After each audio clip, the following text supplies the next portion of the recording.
For those of you who don't know me, my day job is as a special interest GP and a psychotherapist. I've written poetry all my life and I've been writing novels for some years now. I'm especially pleased to have a chance to talk about The Other Side of Silence with a Melbourne audience, because this story is set largely in places around Melbourne that I know well and that I'm sure many of you will know too. And I'd like to think that it captures the vibe and essence of these places rather than just simply describing them. My novel, The Other Side of Silence, is a story that plays out over an intense and life-changing week for the main character, Anna Mason, and her family. Anna is a Melbourne GP facing a crisis point in her own life and relationship when her sister Chloe has an emergency caesarean and gives birth to a son who may not survive. Her parents, who have not spoken for 25 years, meet at the Royal Women's Hospital and a very intense emotional drama ensues. I'm not going to give away the plot, but I would like to talk to you this evening about some of the themes that emerged during the writing of my book. In my work with other people and in my own life, I have long been fascinated by how deeply the qualities of the lives that we lead are shaped by our ability to relate to other people. This book explores what happens when painful truths are faced and how greater intimacy can occur when such understanding is shared and not avoided. This is a central theme in my novel, and the way in which each character takes up or refuses an opportunity for greater intimacy has a huge impact on their life in a week where life and death issues are at stake. Another important theme in my novel that my novel explores is the place of luck and timing in life.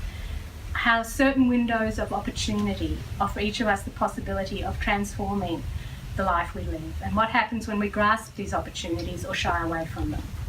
Both of these themes are closely related throughout the book. The actual writing of this book was really a case of luck and timing, because the whole story arc just came into my head, which is a very rare thing, and I decided to jot it down in a notebook that I keep for ideas that I have about writing, rather than risk forgetting it and have it slip away the way a dream does. A few days later, I wrote the first 3 or 4 pages of the story, and then I saved it on my computer alongside a whole lot of other start pieces for different novels that I've got there. And I went back to yet another rewrite of my first novel, which I'm still not completely satisfied with and hasn't been published. Then, about 2 years later, I came back to this particular start piece, and I picked it up and I wrote the central narrative over the next 6 months. But I still had no title, and I felt that the book was too short. Then I found the title during a car trip with my husband and my daughter. I was talking about the storyline of my book, and my daughter said to me, "It reminds me of my favourite quote." And she recited the George Eliot quote, which is, "If we had a keen vision and feeling of all ordinary human life, it would be like hearing the grass grow and the squirrel's heart beat, and we would die of that war that lies on the other side of silence." So that's from George Eliot's Middlemarch. So I had my title, that was The Other Side of Silence. Yeah.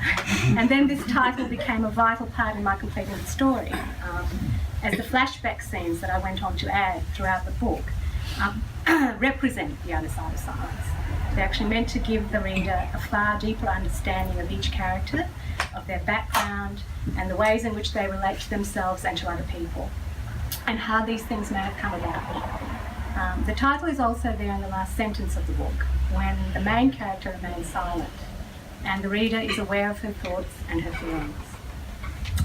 And I'm actually going to read you a passage from my novel, and then there'll be time for a few questions if you have any.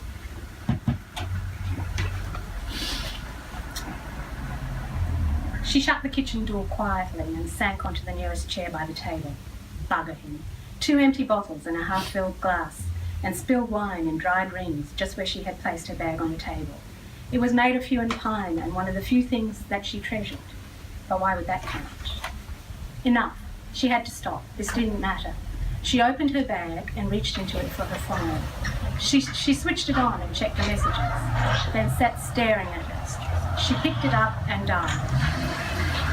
"Bill, hi, it's Anna. Sorry to ring so early. I had to catch you before work." Her hand was trembling. I can't make it in today. In fact, I need to take the whole week off. Chloe's had her baby. It was an undiagnosed breech with a claw prolapse. She's had a Caesar. He's in neonatal intensive care. They're not sure of his prognosis. She choked on the words, but hurried on. My dad's in town and staying on. I need to be there. I'm so sorry to hear about Chloe, but it's about time, Anna. Of course you should take a week off. Take 2 weeks if you need to. You should have done this months ago. She realised he had been hinting at it for a long time. He was the reason she had joined the clinic, really. The reason she stayed. The 10 years between them made him seem fatherly. No, it was his concern for her that was evident, but never foisted on her that did. They went about their work, rarely spoke beyond daily greetings and pleasantries or discussion of work issues and patient care, socialised at Christmas time, and had a deep respect for each other's practice of medicine. I'll let Don know he'll be a lot busier this week. He laughed. She realised suddenly that they both carried Don. It was not just her, though it often felt that way. Why don't we talk on the weekend, see how things stand by then? I can't thank you enough, Bill. Easy, after all, just that easy. She had been so driven, unable to stop working, needing to feel needed, yet she could simply stop. Could she stop the other two, stop calculating when she might be most fertile, making a fool of herself by trying to drag Louis somewhere that he dreaded, hating him for rejecting her? Her head began to ache and she felt muddled again, oppressed. She looked at the damaged table, felt her anger rising, and her head began to clear. It was not just her doing. He had his part. She could no longer take responsibility for all of it. The door opened and Louis stood in the doorway. He looked at her in surprise as she sat at the table, deep in thought. He took a few steps to reach her and brushed her cheek lightly with his fingers. What, babe? Not going to work today? No, I'm going to the hospital to be with Chloe. Dad's staying in Melbourne. He's cancelled his engagements and taken the week off. I figured if he could do it, so could I. So I've just cleared it with Bill. She paused. Come with me. She looked at him intently, waiting for his reaction. You don't get it, do you? No hospitals, no babies. He walked to the sink and spat in it, then rinsed his mouth. How will Zig and Zag manage without their best girl? I thought you were indispensable. She studied his back with loathing. He turned suddenly and stared at her strangely, the hand on each side of his body gripping the bench fiercely, turning white at the knuckles, trembling slightly. She looked down, rubbed her finger on the nearest wine stain, then looked up at him, her face disdainful, her eyebrow arched. I can read your mind. His words were soft, stilted. I know exactly what you're thinking, just how kind and understanding Bill is. Not some uncouth, drunken excuse for a man who's ruined your precious table and your life. He glared at her. Tell me I'm wrong. She started slightly in surprise but said nothing.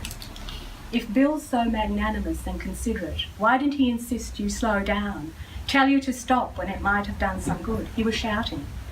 They feel sorry for you, you know, that pair of clowns.